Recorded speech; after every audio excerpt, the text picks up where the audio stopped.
In 1997, in a game between France and Brazil, a young Brazilian player named Roberto Carlos set up for a 35-meter free kick. With no direct line to the goal, Carlos decided to attempt the seemingly impossible.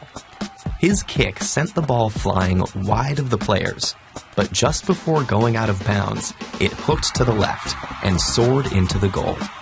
According to Newton's first law of motion, an object will move in the same direction and velocity until a force is applied on it.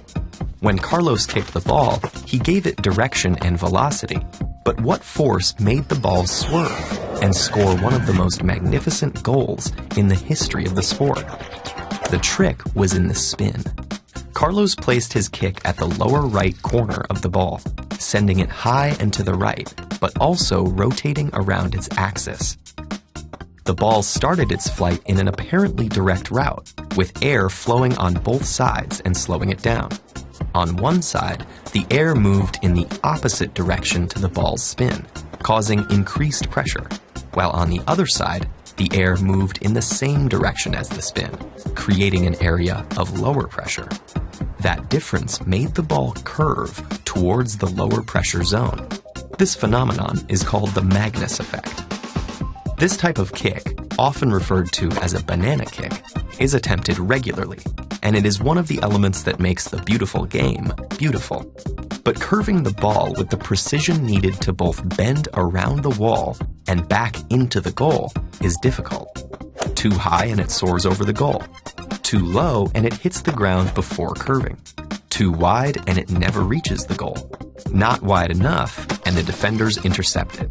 Too slow and it hooks too early, or not at all. Too fast and it hooks too late. The same physics make it possible to score another apparently impossible goal, an unassisted corner kick. The Magnus effect was first documented by Sir Isaac Newton after he noticed it while playing a game of tennis back in 1670. It also applies to golf balls, frisbees, and baseballs. In every case, the same thing happens. The ball's spin creates a pressure differential in the surrounding airflow that curves it in the direction of the spin. And here's a question.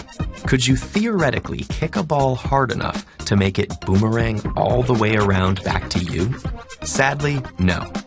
Even if the ball didn't disintegrate on impact or hit any obstacles, as the air slowed it, the angle of its deflection would increase, causing it to spiral into smaller and smaller circles until finally stopping. And just to get that spiral, you'd have to make the ball spin over 15 times faster than Carlos's immortal kick. So good luck with that.